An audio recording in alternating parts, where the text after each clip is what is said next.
What's going on YouTube? In today's video, we're going to be teaching you how to go from 1600 to 2000. But okay, let's get right into it. The first thing I want to say is, oftentimes when you're at lower rating, you don't study theory as heavily in the openings and just focus on opening fundamentals.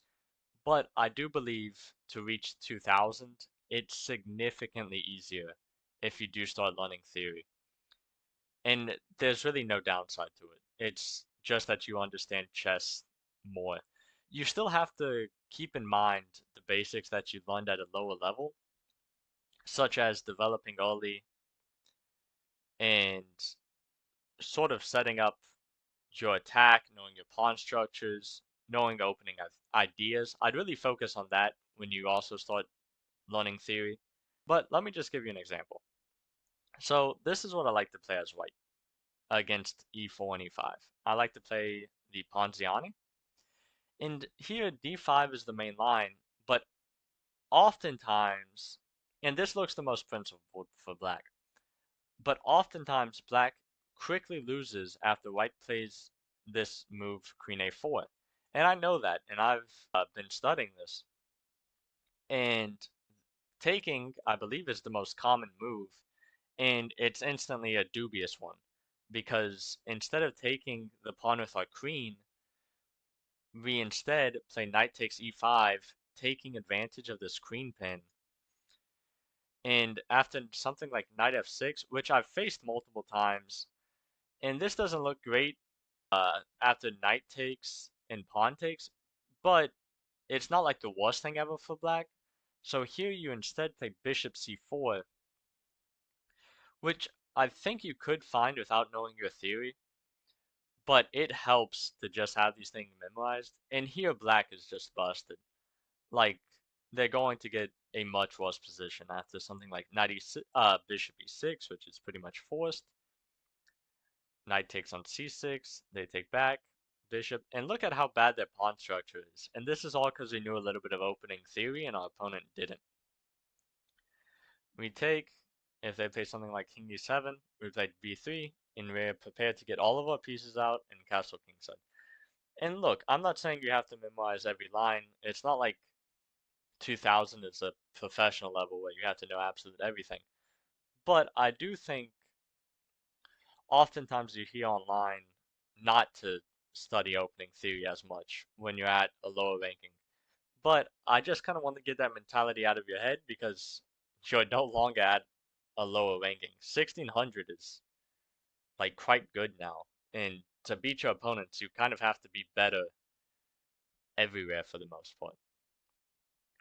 And and yeah, that only increases more as you get to 2000. The second thing that I want you to learn this new year is really learn how to attack.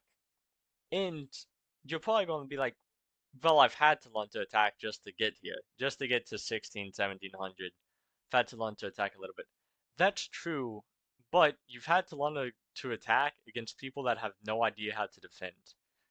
Now people are going to start learning how to defend, so your attacks actually have to like be a lot more objectively correct. And you're also going to have to learn when to back out of attacks if they don't seem like they're working. But this is just an example game, and it's out of the Caro-Kann. Don't worry too much about the opening. Don't.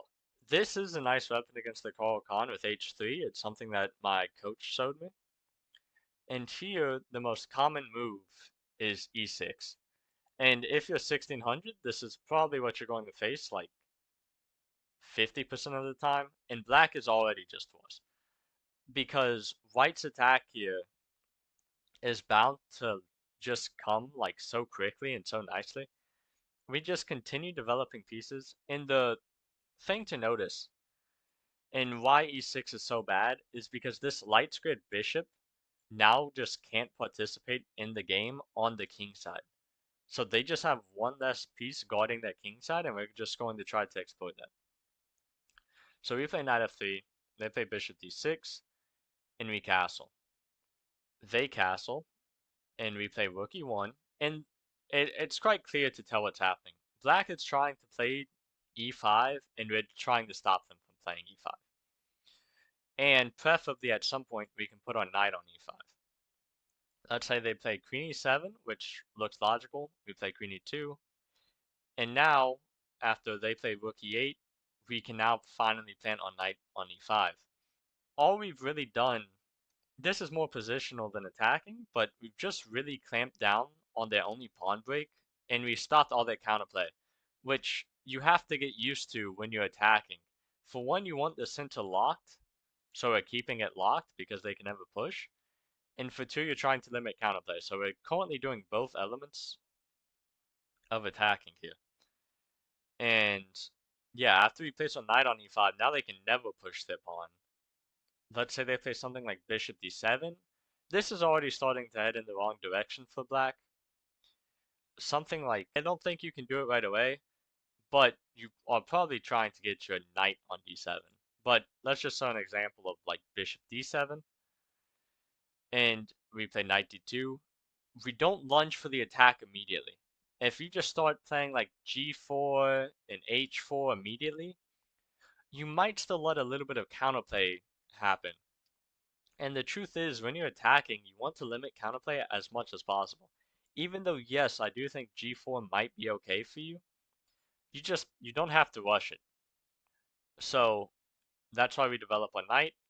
If they just continue with standard developing moves like rook a to d8, we play knight to f3, and our point is that our knight not only holds together the center, it doesn't just act like a glue, it's also planning on going to g5, which you'll see in a minute.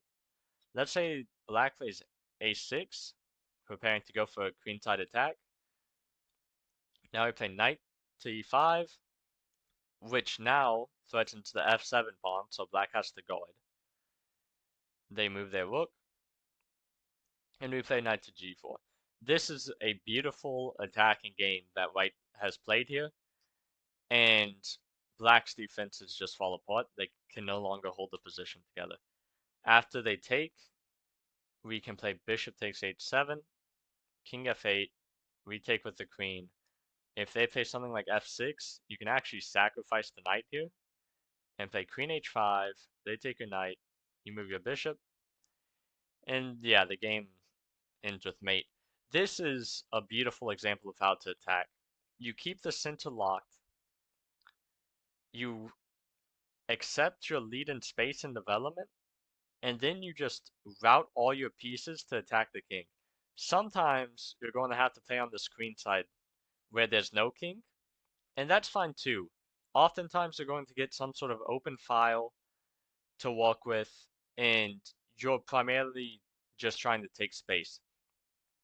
Because there's only two ways that games can end. You're pretty much either going to make a queen to checkmate this king, or you're going to checkmate this king in the middle game. And yeah, that's basically all you're aiming for. And I would just recommend learning how to go and do these attacks, whether that be by watching Grandmaster games, eventually getting a coach. By the way, link in the description, or for my coaching. Uh, yeah, there's plenty of ways that you can learn to attack. There's books, there's all kinds of things. So just try to learn how to properly conduct attacks. And the main thing is that you just bring all your pieces over there. Now, learning to defend, this is a much harder concept to learn, and it's one that you sort of just naturally learn, especially as you learn attacking chess, but most people don't really focus on it, and I never realized how good it was to focus on it until very recently when my coach started forcing me to. You can save a lot of half points or even turn losses into wins on occasion. This is a position where white spreads look like they're just slaughtering you. Like there's nothing for black to do here. They're just planning on taking with the bishop and then getting in. And there's only one move here for black to play that defends this position.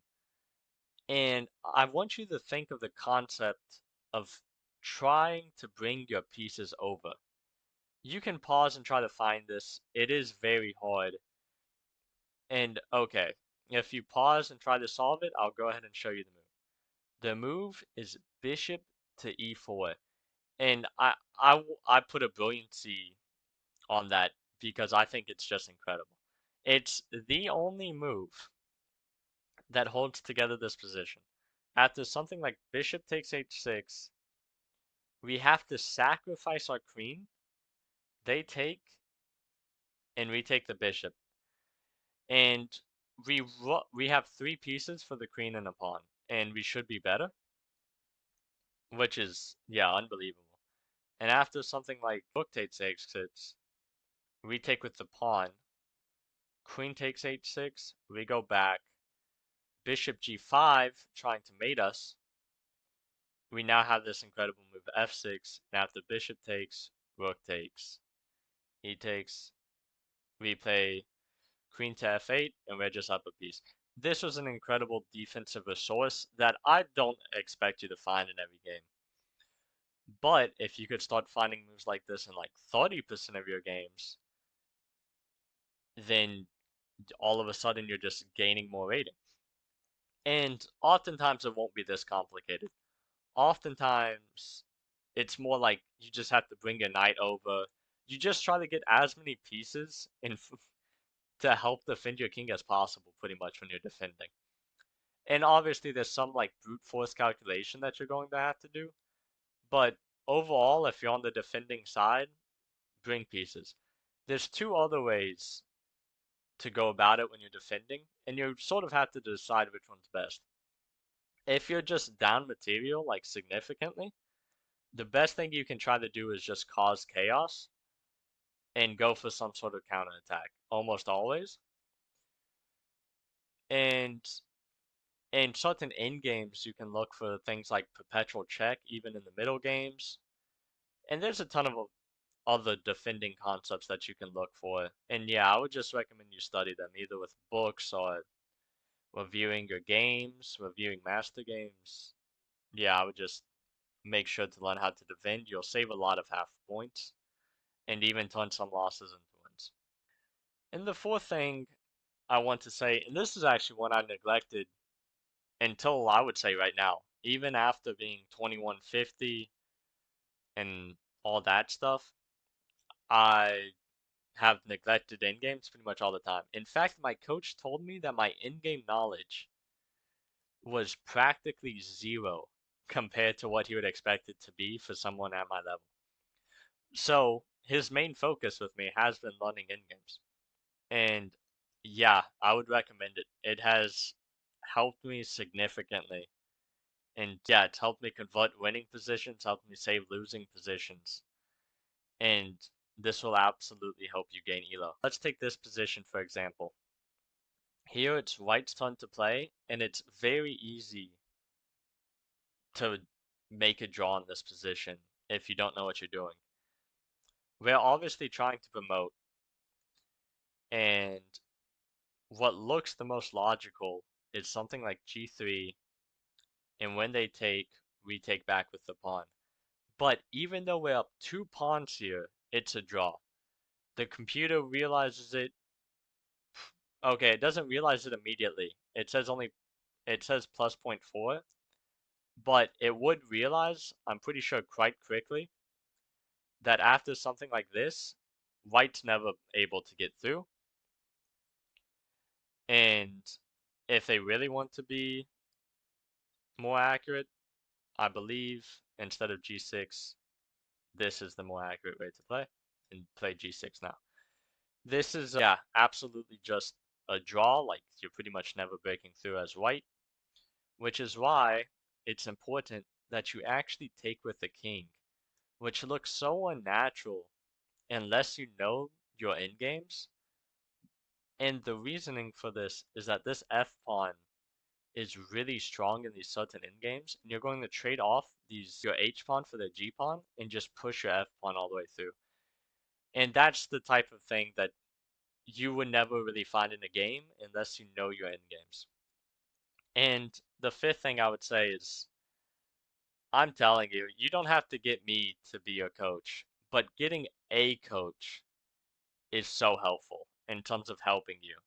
It just speeds up your rate of development so quickly, and you have someone at a higher level to analyze your games and show you exactly where you're going wrong. Because sometimes when you analyze your own games, you can't fully tell where you're going wrong. But having a coach helps you out so much. And yeah, if you want it to be me, again, link in the description. And I hope y'all guys enjoyed this video, and I hope y'all guys reach 2,000 this year.